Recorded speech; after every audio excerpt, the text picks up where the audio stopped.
Craig Withers, you most recently were the VP of Overseas Efforts here at the Carter Center. Correct. That was a big job. It's a big job. We're talking today on December 29th. It's 1 year from the passing of President Carter. I think this is a good place to start. When you look back 1 year ago today, what stands out to you from that day, from President Carter's passing? Yeah, I've reflected on that. And, President Carter had been in hospice for a long time. I remember when he first went into hospice, that first week, everyone was agitated and people were in various stages of grief because they expected his passing any day. That didn't happen. I think it was more than 2 years. And so when it happened, I was trying to find the right words. It was, I guess, shocking but not surprising is the way I would view it. I was profoundly sad, taken aback by how profoundly sad it was, because I guess I had compartmentalized it to the point where it wasn't going to happen. It's something that people said to me and to us for a long time, and particularly after his passing in our coverage, was they knew eventually it would happen, but they just never expected it on some level. President Carter felt like something that was a law of gravity in Georgia. Exactly, and you're absolutely right. We knew it was going to happen, but it had been so long, I think we lost touch with the imminence of his passing. And so when it happened, it was a shock. You worked closely with him throughout your career too, right? I did. I did work closely with him. He tolerated me quite well. For almost 40 years, I would say perhaps more than tolerate. And in particular, you were involved with one of his marquee accomplishments in his post-presidency, in his fight against guinea worm. Correct. How many cases of guinea worm were there when he and you started that campaign to eradicate it? So when we started, the estimate was there were 3.5 million cases of guinea worm worldwide. Today? Today, there were 15 in 2024, and as of November, we were at 10. Now that number could change. We aren't at the end of the year yet, but right now I'm going to say 10 for 2025 and hope I haven't cursed us. You're a pretty understated guy. But let's spend a moment here, underline what a tangible difference that means. I mean, obviously it's incredible, effectively an eradication, we're almost there, of this disease. But for people who were suffering, millions of cases of this disease around the world, to have this disease almost entirely knocked out, what does that mean for people, their lives, their quality of life? It's profoundly positive. First of all, there are about 17 countries that have officially eradicated the disease. Sudan is lined up for certification, but as we know with the Civil War, that's in doubt. But when we started, it was not uncommon for villages to be decimated by the disease. More than 50–60% of the residents in a village could be down with guinea worm. And it's so painful, oftentimes they could not work. It is a debilitating and also very treatable disease, right? Well, it's debilitating, it's not treatable. So there's no cure for it. The way you address guinea worm is you prevent its transmission. And the key for guinea worm is you don't get a build-up immunity. And there's a regular cycle that lasts for a year. It usually would hit around the rainy season, and it would impact both planting and harvesting.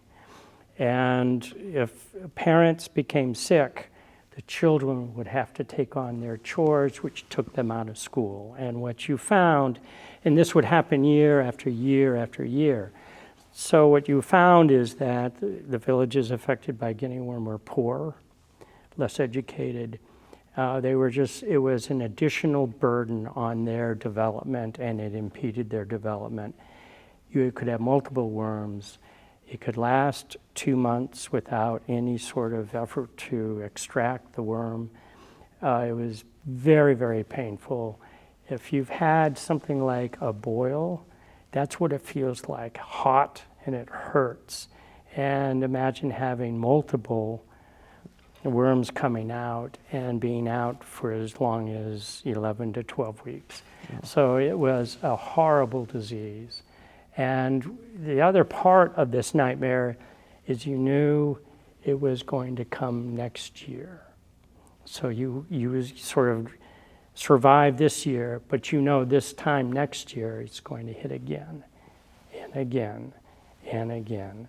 And that is just a horror story that I cannot imagine. A horror story that millions of untold potential patients now around the world will not have to go through, in large part thanks to the efforts of President Carter and the Carter Center staff like yourself. I agree. Conservatively, we estimate that about 100 million cases have been averted as a result of the work of the Carter Center and our partners in eradicating guinea worm. I want to talk to you and get your thoughts on something that is discussed a lot when people look at presidents and presidents' legacies and their time in politics. Tell me if you agree with this statement. Because it's been said by many folks, but I want to get your thoughts on this. President Carter's legacy is, in his post-presidency, equal to or more significant than his time in politics.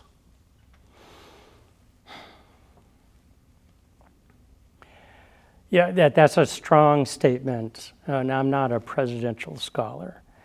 I think one could argue that, particularly based upon the research that was done once President Carter had entered hospice, that President Carter's presidency actually has been enhanced as a result of the information and the more objective analysis of his presidency. I think there's no doubt that his post-presidency period is remarkable and impactful. But part of that was he was able to do this work for decades. He only had 4 years in the presidency. So I'm not so sure, trying to compare them is a fair comparison. I would argue they were both remarkable. It's sad that he didn't get reelected, but he probably enjoyed himself more during the post-presidency. If you talk to some of the presidents, including President Carter, they actually find the presidency confining. There are limitations on what you're allowed to do. Whereas when he was in the post-presidency and he and Mrs. Carter founded the Carter Center, they could pretty much do what they wanted, do it the way they wanted. And the way they wanted to do it was a very particular way that reflected their values and their principles, which is treat people with respect, take their interests at heart, take their perspective, and treat them with dignity and give them hope and give them a sense of their own destiny that could be improved. And he and Miss Carter did that for decades. So that is the legacy that he has as a post-president period, but I wouldn't want to compare that with the presidency. And I ask that question not to ascribe a value judgment to either, kind of terms of his, if you define his life as the post-presidency period and then his time in politics and before, but more so to just get at this notion, I think you're getting at it too, that he had a remarkably, in a lot of ways, uniquely active time post-presidency. Every president goes on, they start a presidential library, that's become commonplace, but the Carter Center's work has been a little different than what many people would traditionally think of as a presidential library. And that was President Carter's push, right? It was. It has been, for lack of a better word, an activist organization. He was very clear from the very beginning and would reiterate, we're not a think tank. We actually are going to implement work in the field to improve the human condition. And we will do it for a long period of time if that's what's necessary. One of the things that I was struck by while working with or for President Carter is that he was highly revered as a statesman, in part because after his presidency, he kept visiting these countries. You know, during his time, he visited more than 80 countries, whether it was doing election observation, whether it was supervising guinea worm eradication, whether it was trying to resolve conflicts, North Korea, you know, the Balkans, Sudan, and he just kept visiting these countries. Now, I will say, you know, he may not have been popular with all the other statesmen because he oftentimes delivered tough messages, but he was highly regarded and respected. And when he came knocking on their door, they always answered the door. They may not like the message, but they respected the man and his principles and what he was trying to achieve. Craig, I want to ask you, I always want to be respectful of your time, but I want to ask you a couple of last questions here. Because you're a busy man. I could talk to you about this for a long time here. But you had a pretty unique vantage point on President Carter's life. You worked closely with him for many years on some pretty big projects. What did you learn from President Carter? What I learned from President Carter is to treat everyone with respect. Now, he dealt with some pretty unsavory characters, but he always treated them with respect. He gave them a hearing, and then he would respond directly in a very respectful way. But the message sometimes is not one they wanted to hear. An example is there's a recent documentary that was released in October called The President and the Dragon, and it's about the guinea worm eradication program. But one area of focus was when he was negotiating the guinea worm ceasefire in Sudan. And he says after the fact that he became so angry with the Sudanese leadership, he said, that's it. I'm leaving this country, I will inform the press, and we're pulling out. And the Sudanese leadership then sort of recalibrated and said, all right, you can have your ceasefire.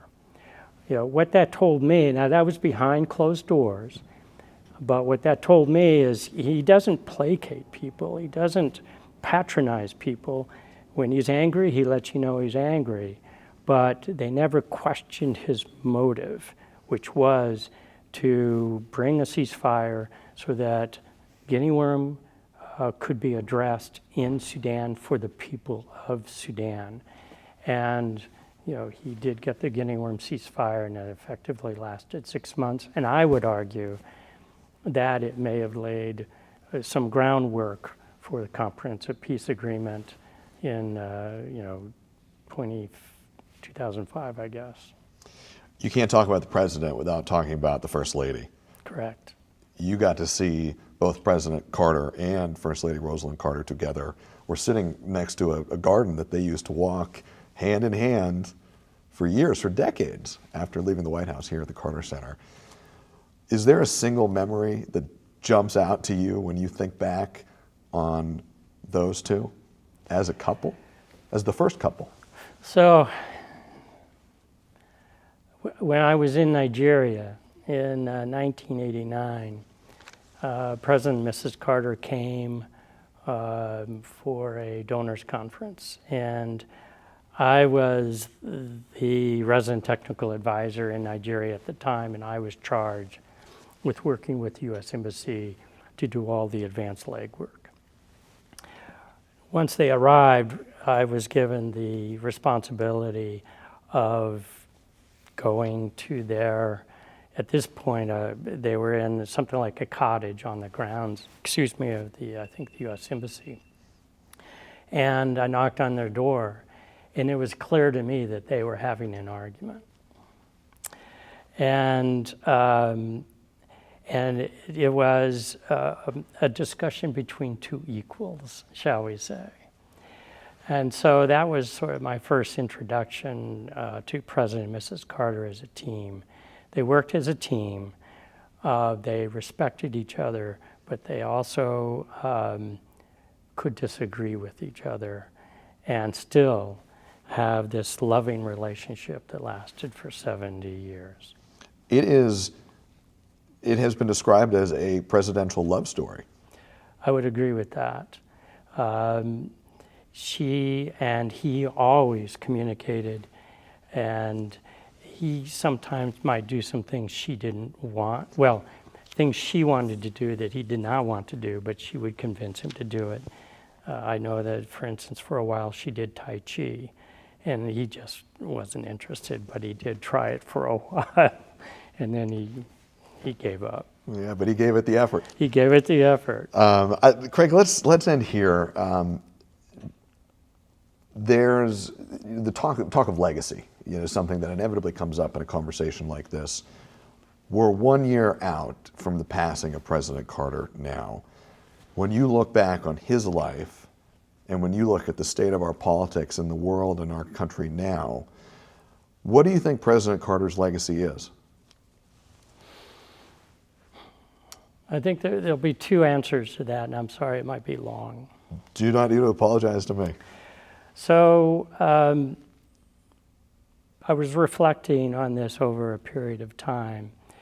There are two sort of many seminal events while he was president, but the two come to mind. One is, it was in a documentary, and Ham Jordan had a blackboard where he listed all the legislative goals that President Carter had. And he told President Carter, if you do all these, you will not be reelected. And the second that came to mind was Paul Volcker. When President Carter was interviewing Paul Volcker to become the Fed chair, Mr. Volcker said, if you hire me, I will implement this and I will break the back of inflation. But if I do that, you will not get reelected. In both instances, he said to them, let me worry about the politics. You do, you pursue the legislative agenda, and you take care of inflation. And what he wanted, what was best for the people in the country. Post-presidency, he wanted what was best for the people of the world. And I've often wondered, well, where did that come from? And what I've concluded is it comes down to his faith. And his faith basically said that every human being was touched by the hand of God. And what that did is, for President Carter, that meant he had to embrace all of humankind, the whole span of humankind, whether it was a terrible person, a beautiful person, regardless of color or creed, whether they were rich or poor, he had to embrace them. And that gave him a profound commitment to do everything he could so that everyone could live a life with dignity and what's the word I'm thinking of, and hope. And that legacy has been transferred to the Carter Center. So that's sort of the second part of the answer, is that the Carter Center, we have been buffeted in 2025 by the closing of USAID and the threats and efforts to undermine democratic principles. And we have absorbed those hits. and we are still functioning and still conducting ourselves in honor of President and Mrs. Carter and their legacy, and we will continue to do that in 2026. You know, every time I ask somebody about the president, I mean, and you're doing this too, somebody who knew the president well, I see them smile. I see you smile, and I see you particularly smile when you think about President Carter and First Lady Rosalind Carter together. They're both gone now. The Carter Center obviously still stands. They've both passed on. If you could talk to President Carter and Miss Rosalind Carter one last time, what would you want to say to them? Thank you. They lived a life that others, if they could emulate, could feel good about themselves. They've led a life that improved the human condition. Not everyone can say that. They uplifted many, many people. And I think they're rare. They were rare. And the opportunity to have worked with them, watched them, was indeed a profound honor. And I would thank them for allowing me to tag along for a little part of their life. I think it's a good place to end it. Craig Withers, thank you, sir. Thank you.